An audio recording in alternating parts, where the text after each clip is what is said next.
this is my message for the greatest country in the world. In the light of the recent events in the United States, I felt morally obliged to shed light on a very similar chain of events that took place in my country during the 90s. The cause of those events was the same: a constantly re-emerging ultimate evil, nihilistic, non-theistic religion/cult that caused hundreds of millions of deaths in the 20th century and countless suffering. Now, proponents of that religion want to run the experiment once again, and in that experiment, you, people of America, will be lab mice. Not so long ago, I was a lab mouse of dictators in my country. That country was Yugoslavia. Rather than giving you lessons about history of my country, I want to give you the timeline of the events which led to an extremely bloody war and dissolution of Yugoslavian Federacy. I will leave it to you to make conclusions about similarities with recent events in the United States. In the 1989, the fall of the Berlin Wall marked the victory of the free world over tyrannical monstrosity of communism across the Europe. However, Yugoslav communists didn't feel like letting go of their precious powers. Since the climate in Europe was extremely anti-communist at the time, they knew they needed a new strategy, an ideology that would seduce the masses and keep the power in their hands. So they come up with a very clever idea: to rebrand the communism in Yugoslavia and to change its name into socialism. Not any type of socialism, but a very special type, the National Socialism. Sounds familiar? The playbook they used to progress with their agenda was already tested in Nazi Germany. To establish National Socialism, you must first install hatred in people. In order to create genocidal levels of hatred, you must divide people of one country in well-defined groups. In other words, you must create tribal or groupthink. This can be achieved in different ways. You can divide people by ethnicity, by race, by religion. You can let your imagination go wild. Since Yugoslavs were white and practically indistinguishable among themselves, the only card they could play was the religion card. Yugoslavia was very mixed religion-wise, and we had Orthodox Christian Serbs, Catholic Croats and Slovenes, and Muslim Bosnians. A perfect starting position. In the next phase, you must start making such social policies so terrible that will inevitably lead to the countless individual disadvantages. When the consequences of such government policies become obvious, you must start claiming that the cause of those inequalities is nothing but discrimination and hatred of one group towards another, and naturally, you must start screaming that those inequalities must be corrected by favoring the oppressed, discriminated group over the oppressor group. Enter national quotas for hiring. Now just replace national with race or women. Once the groups are formed and well-defined, it's needless to say that all the mainstream media in Yugoslavia were government-controlled and were fueling the narrative about mutual discrimination and hatred relentlessly. The growing fear and feeling of insecurity destroyed relationships, marriages, friendships.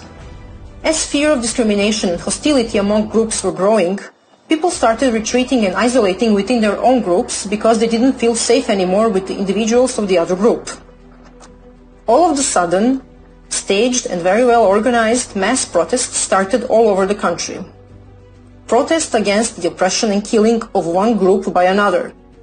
At first, those protests were peaceful, but soon enough, rioting and burning started. Now that you have the attention of the public, you need sparks. What is a spark? A spark is a convenient event of murdering of a random member of one group by a hateful member of another. And you usually need more than one of those. At this point, people were still not completely divided.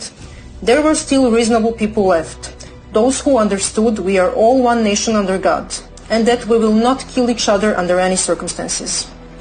They went out protesting together, singing for peace and holding their hands.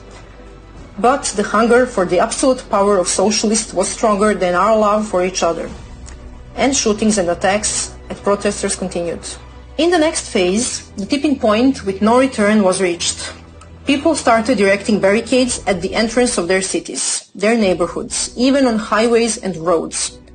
Barricades were guarded with armed civilians. Each and every attempt of the law enforcement to remove barricades and to de-escalate the situation was in vain, since they would be ambushed and killed. Peace couldn't be restored anymore. because headlines, photos and videos of dead people propagated through mass media became too explicit and horrifying. Even those hardcore idealists who believed in one nation under God, peace and love, snapped under the pressure. At that point, army was deployed to restore order, but they couldn't do much, because they were clueless about who was the perpetrator and who was the victim. Simply because there were perpetrators and victims on both sides. In the final stages, even the army was attacked during the negotiated retreat, and 50 or 100 soldiers were killed. And just like that, Yugoslavia found itself in a civil war. City against city, village against village, family against family, and so on until the whole territories became claimed of the members of the enemy group. Genocide, ethnic cleansing, relocation of hundreds of thousands of people were everyday news. It lasted 4 years. 100,000 people died. Some 500,000 were displaced. Those people lost everything. Yugoslavia was drowned in the bloods of thousands of innocent people and destroyed forever. You might wonder how we let that happen. How could we let things get so much out of control?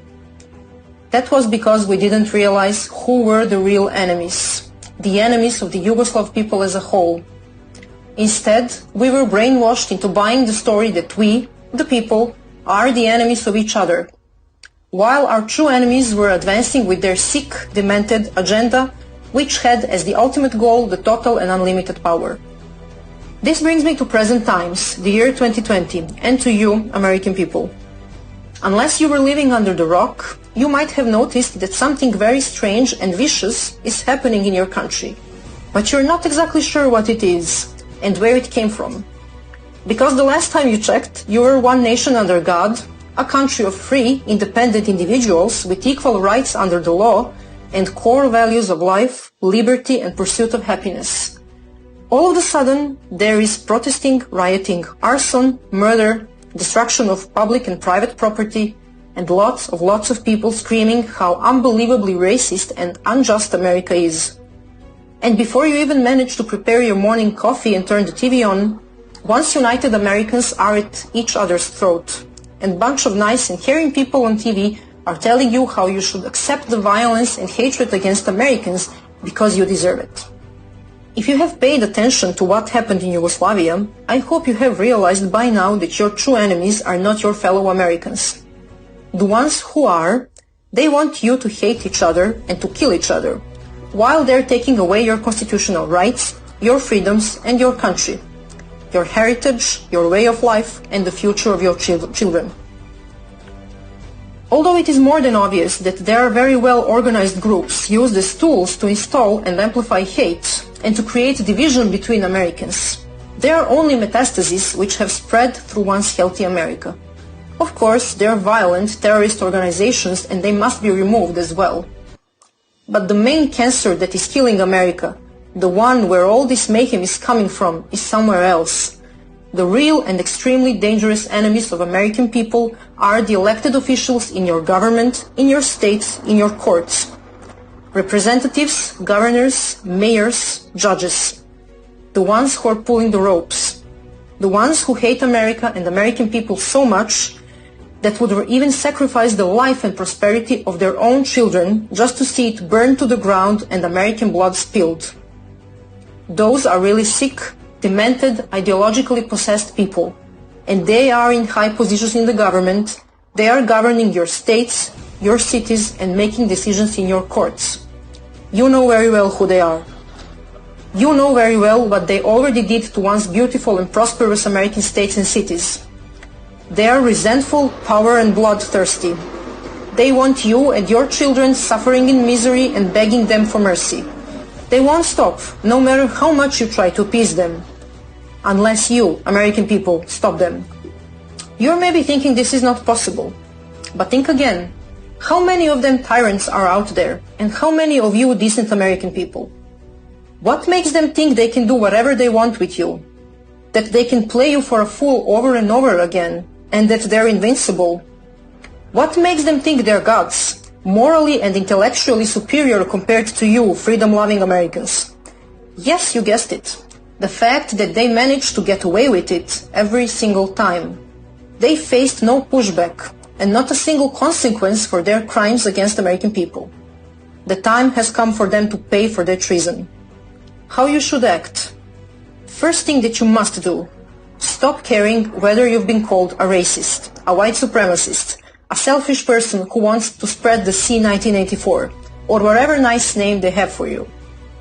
This irrational fear of stigma, a phobia of being called a racist, has way more destructive implications than you can even imagine. Stop caring whether you'll offend anyone.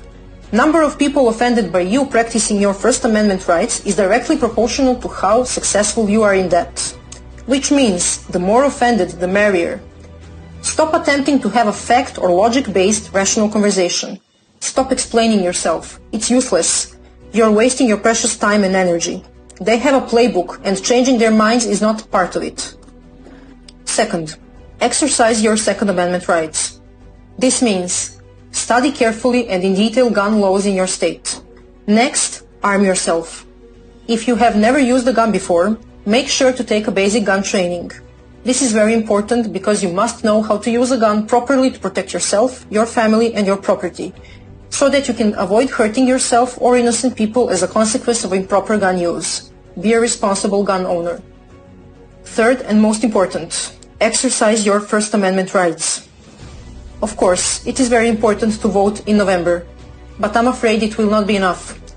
I have seen such a diversity of ways socialists used to steal the elections in Yugoslavia, and I'm absolutely sure your tyrants will give their best to do the same.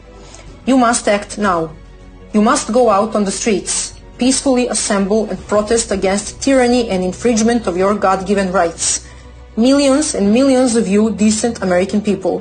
You must have your voices heard. You must send a very loud and a very clear message to the elected officials in the federal government and in your states that enough is enough, and that you want them to take action now against tyranny. Remind them why you voted for them and why they are elected. Remind them of their sacred duty to protect the vision of founding fathers of the United States of America. Tell them you want your constitutional rights defended and protected. Tell them you want your history preserved. Tell them you want to be able to freely exercise your rights to free speech, to be able to freely and openly show the love for your country, to be able to proudly put American flag in front of your house, and to openly show your pride of your heritage, your culture, and your nation. Tell them you stand proudly with American law enforcement and that you got their back in the same way you want them to have yours. Tell them you want to be treated as grown-up individuals who can make their own decisions. Tell them that there is no place for socialism in America. Tell them you want the traitors of American people out of their offices and out of government. Tell them you want them charged and prosecuted for treason and crimes against humanity. And that if they're not removed from the government and from their offices, that you, freedom-loving Americans, will unleash all your anger on tyrants and you will remove them yourself. It is your constitutional obligation to protect the legacy of founding fathers and to fight against any form of tyrannical government which infringes upon your constitutional rights. Never forget why you celebrate the Independence Day. Don't be afraid whether you will get attacked for exercising your First Amendment rights. You certainly will be. If that happens, defend yourself. Remember, self-defense is not violence, no matter what they tell you and what they accuse you of. President Trump is on your side, and on the side of liberty. Because if he weren't, they wouldn't try this hard to sabotage him in every way possible, to make a nightmare out of his life and his presidency, and to remove him from the office. He's in their way of them getting what they want. But he cannot fight this battle alone. He's having a very hard time right now, defending your freedoms. That's why you must show him you stand tall and proud with him, united in a fight against tyranny, against hate and violence, and against the ultimate evil of socialism. You must show your open and unlimited support to his vision of draining the swamp and protecting the law and order and freedoms of American people. You must understand that, besides being a gatekeeper of free America, President Trump is also a gatekeeper of the free world. This means that if we, free people of the world, lose America, we will lose the world as well. You must not make the same mistakes us Yugoslavs made, because the only casualties of our mistakes were ourselves. This is different because now the future of the whole free world is in your hands. Having all that said, I hope you will go out on 4th of July in tens of millions and celebrate Independence Day with your presidents as you should, as free Americans. God bless President Trump, and God bless America.